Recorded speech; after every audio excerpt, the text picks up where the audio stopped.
السلام علیکم ورحمۃ اللہ وبرکاتہ۔ یہ دارالسلام اسٹوڈیو لاہور پاکستان ہے۔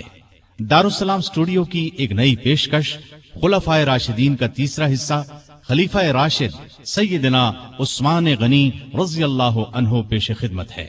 جی ہاں، اسلام کے تیسرے خلیفہ راشد سیدنا عثمان غنی کا دل آویز تذکرہ کہ جن کے علاوہ دنیا میں کوئی ایسا شخص نہیں ہوا جس کے نکاح میں کسی نبی کی دو بیٹیاں آئی ہوں۔ اعلان نبوت سے پہلے نبی کریم صلی اللہ علیہ وسلم نے اپنی بیٹی رقیہ کو ان کے نکاح میں دیا۔ بدر کے روز وہ فوت ہو گئیں تو اپنی دوسری بیٹی ام کلثوم کو ان کے نکاح میں دے دیا۔ آپ پہلے پہل ایمان لانے والوں یعنی السابقون الاولون میں شامل ہیں، عشرہ مبشرہ میں سے ہیں۔ ان کی مظلومانہ شہادت تاریخ اسلام کی پیشانی پر ایک داغ ہے جسے قیامت تک مٹایا نہ جا سکے گا۔ آج ہم آپ کو ان کی زندگی کی حیرت انگیز کہانی سنا رہے ہیں، تو آئیے سنتے ہیں تیسرے خلیفہ راشد سیدنا عثمان رضی اللہ عنہ کا ذکر خیر۔ پیشکش محمد طارق شاہد۔ اللہ تعالی کا ارشاد ہے، والذین آمنوا باللہ ورسلہ اولئک هم الصدیقون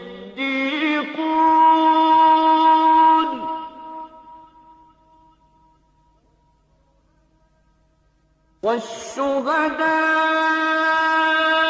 عند ربهم لهم أجرهم ونورهم۔ وہ لوگ جو اللہ اور اس کے رسولوں پر ایمان لائے ہیں، یہی تو وہ ہیں جو ان کے پروردگار کے نزدیک صدیق اور شہید ہیں، ان کے لیے اجر اور نور ہے۔ نبی کریم صلی اللہ علیہ وسلم نے ارشاد فرمایا، الہی میں عثمان سے راضی ہوں، تو بھی اس سے راضی ہو جا۔ عثمان کو آج کے بعد کوئی عمل نقصان نہیں دے گا۔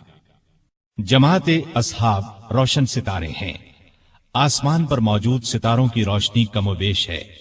یہی مثال صحابہ کرام رضی اللہ عنہم کی ہے، لیکن ہیں سبھی روشن۔ ان میں سب سے نمایاں، سب سے روشن اور سب سے تابناک بہرحال پہلے چار صحابہ رضی اللہ عنہم ہی ہیں۔ یہی پہلے چار اصحاب خلفائے راشدین ہیں۔ عشرہ مبشرہ میں بھی سب سے پہلے انہی کا نام ہے۔ اسلام کا دامن شہادتوں سے مالا مال ہے۔ اعلان نبوت کے بعد سے آج تک مسلمان اسلام کے لیے قربانیاں دیتے آئے ہیں۔ خود نبی پاک صلی اللہ علیہ وسلم کے دور میں بہت سے صحابہ شہادت سے سرفراز ہوئے۔ آج واقعہ کربلا کو شہادت کا سب سے بڑا واقعہ خیال کیا جاتا ہے۔ ایسا خیال کرنے والے سیدنا عثمان غنی رضی اللہ عنہ کی شہادت کے واقعے کو نظر انداز کر دیتے ہیں۔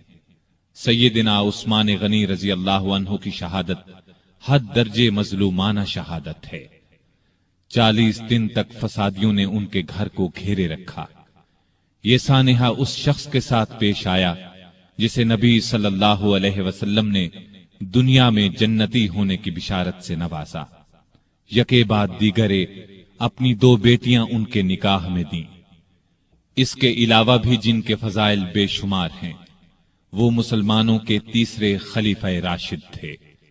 اسلام کے لیے ان کی قربانیوں کی ایک طویل فہرست ہے، لیکن افسوس جب ہم تاریخ کے اوراق الٹتے ہیں تو ان کے صفحات پر اس جیسی ہستی کا بھی خون پھیلا نظر آتا ہے۔ سیدنا عثمان غنی رضی اللہ عنہ ہجری سال شروع ہونے سے 47 سال پہلے 576 عیسوی میں شہر مکہ میں پیدا ہوئے۔ ان کی پیدائش سے 6 سال پہلے ہمارے رسول کریم صلی اللہ علیہ وسلم دنیا میں تشریف لا چکے تھے۔ ماں باپ نے نام عثمان رکھا، اسی نام سے مشہور ہوئے۔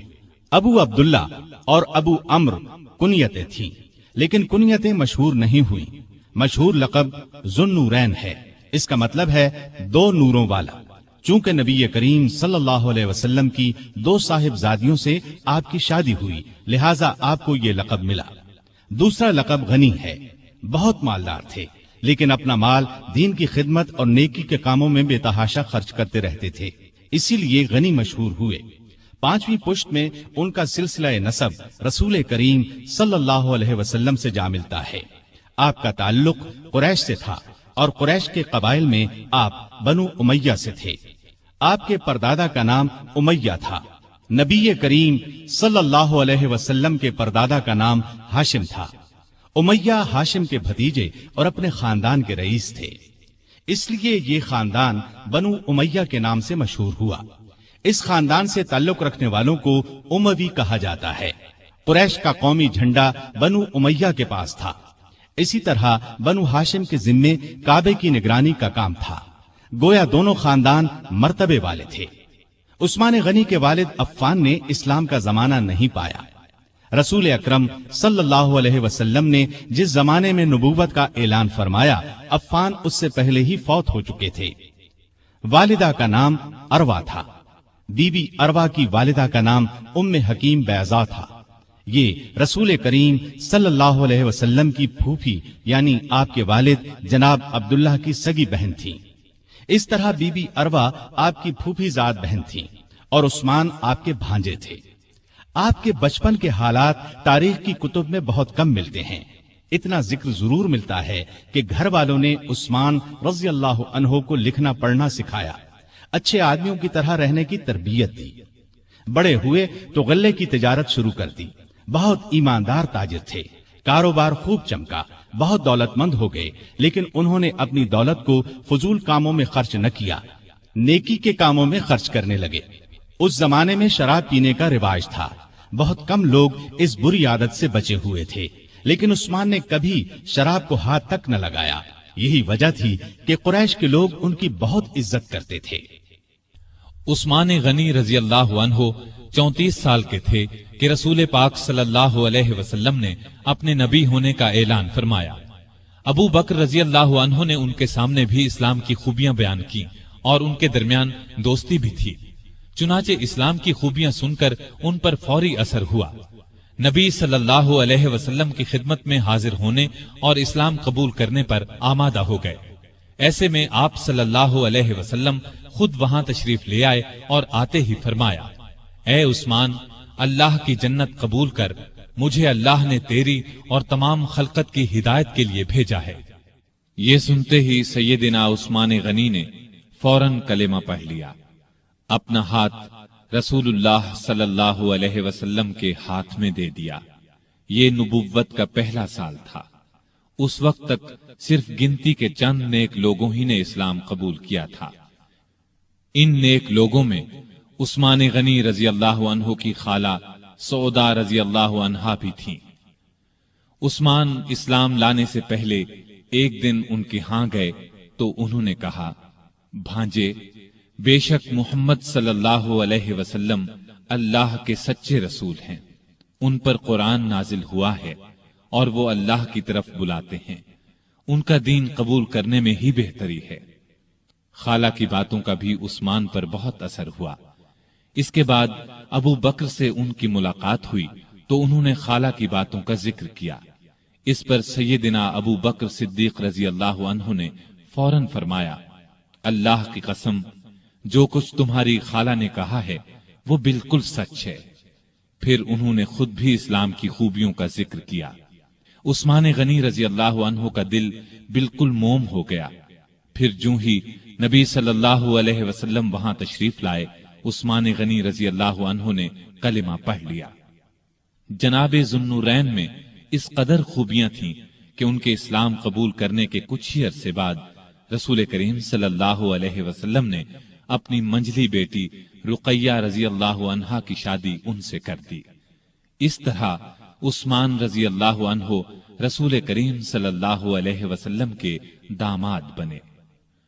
نبوت کے اعلان کو جب 4 سال گزر گئے تو نبی صلی اللہ علیہ وسلم نے لوگوں کو اعلانیہ اسلام کی طرف بلانا شروع کیا۔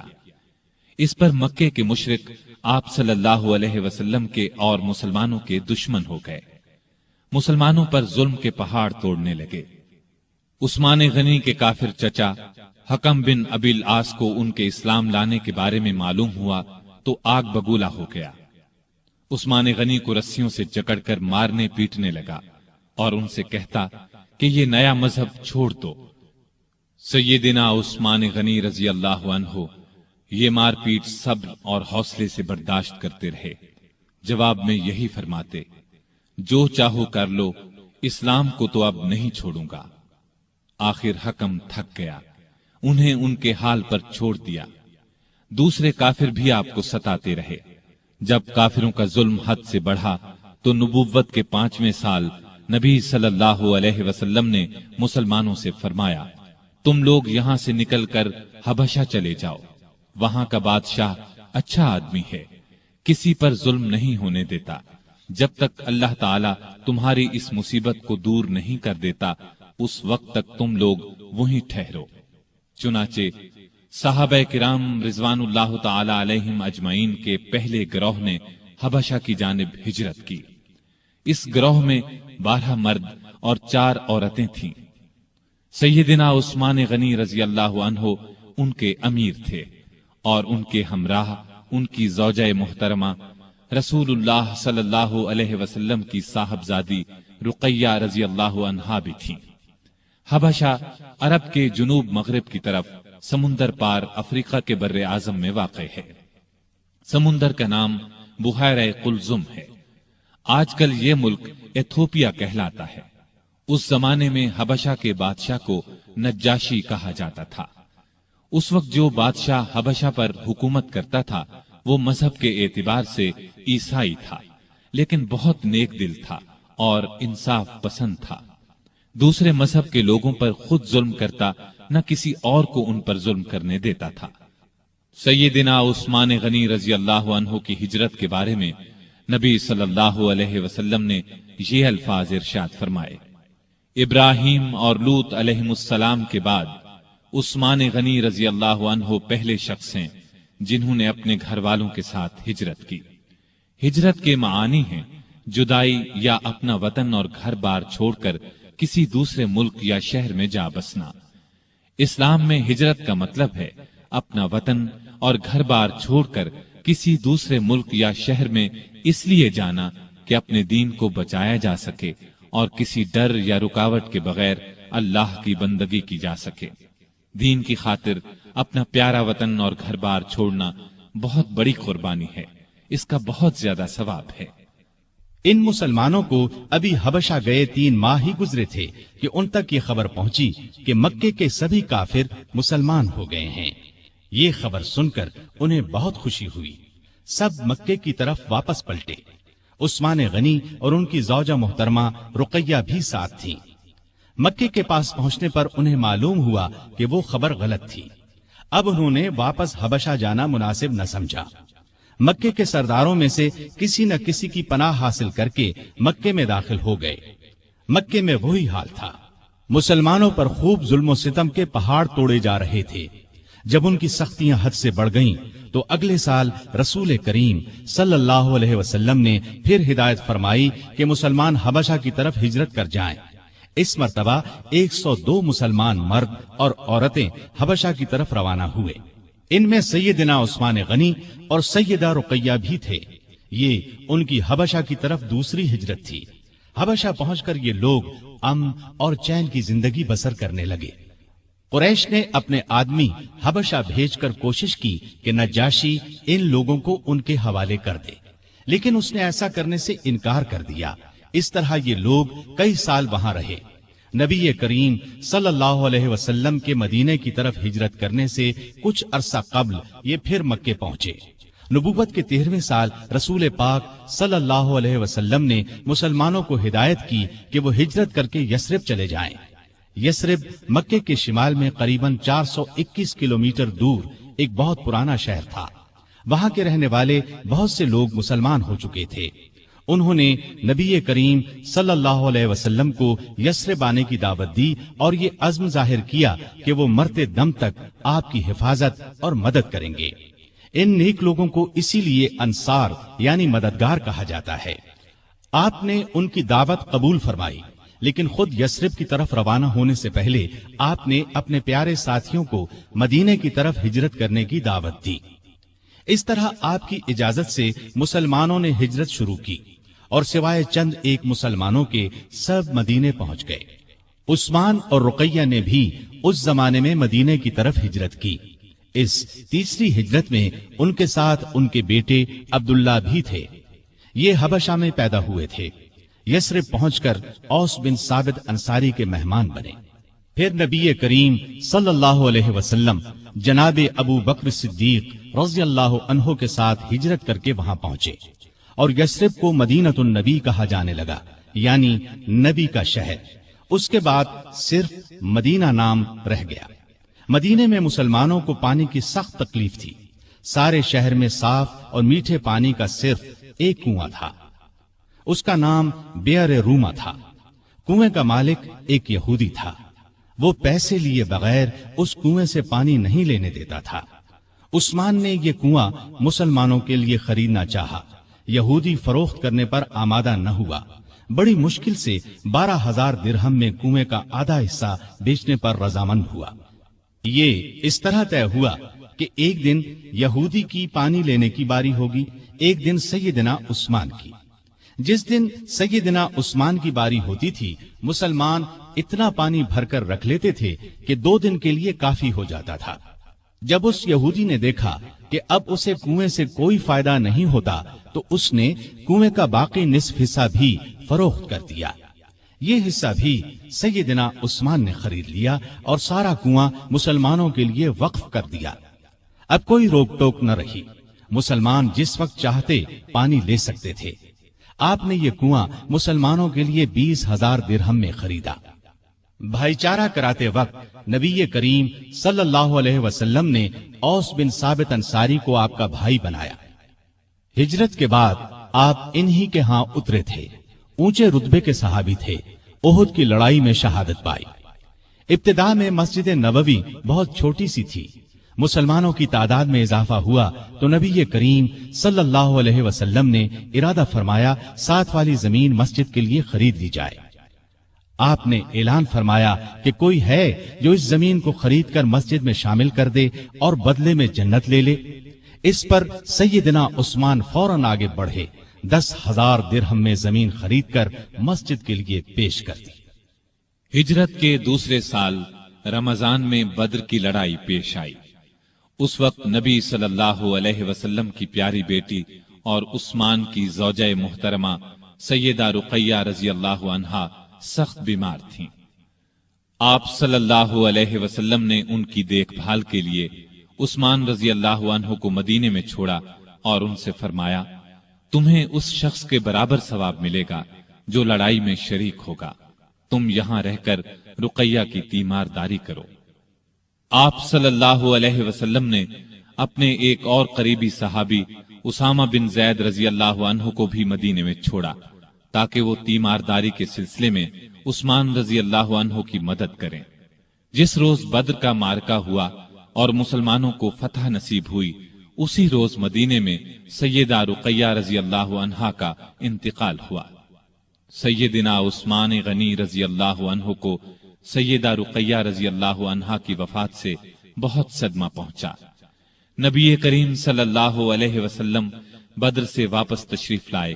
بیٹی کے انتقال کی اطلاع ملی، بہت صدمہ محسوس ہوا، آنکھوں سے آنسو جاری ہو گئے۔ رقیہ رضی اللہ عنہا کی قبر پر تشریف لے گئے۔ عثمان غنی رضی اللہ عنہ کو تسلی دی، مال غنیمت میں سے ایک مجاہد کے برابر انہیں حصہ دیا اور فرمایا، تمہارا ثواب بھی کسی دوسرے سے کم نہیں ہے۔